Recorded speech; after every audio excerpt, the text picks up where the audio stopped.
Yan guys, nag-try ako ng chicken wings at lalagyan natin yan mamaya ng mushroom at red onion.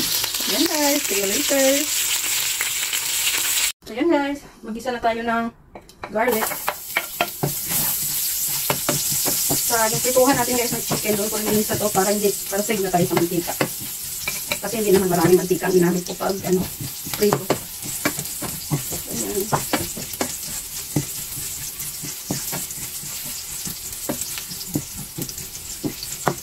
So yung onion natin guys.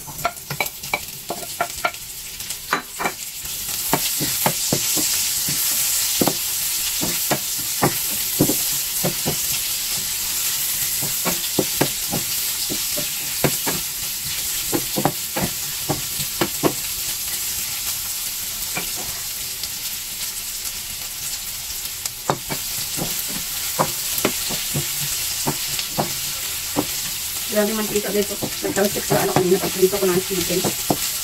Mamaya na yung linisan tapos ako magluto.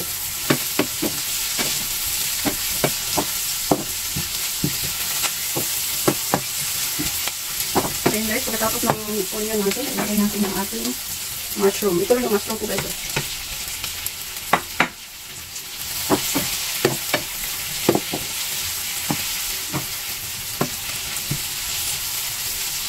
Ayan. So, takpan ko muna guys para maluto yung mushroom natin. At pag maluto na yung mushroom natin, ilalagay na natin yung chicken na pinirito natin kanina at timplahan na natin. Okay guys, see you later guys. Yan na nga guys, ito na yung ating mushroom at yung onion kanina. So, ilagay na natin yung ating chicken.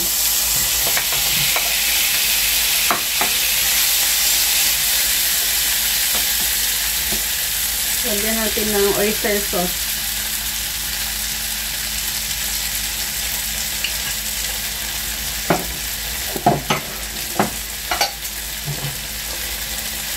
Little bit sugar. Black pepper.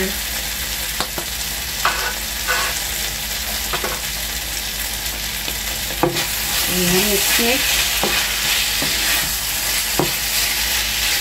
At maglagay tayo ng konting water guys.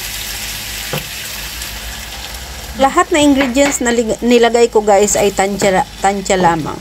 Depende guys sa panlasa nyo. Yung water guys na nilagay ko may konting soy sauce yun na konting-kunti lang. Pangdagdag lang natin ng lasa. So yan guys, takpan na natin at antayin natin na magpulo-pulo na ito. Yung mag-saucy na yung nilagay nating water. And that's it guys. Ang ating ulam for today. Ayan, takpan na natin guys. So ayan na nga guys, ang ating chicken with mushroom and red onion. Ulam natin for today. Thank you so much for watching. God bless and I love you all guys. Ingat kayo palagi. Ayan ang ating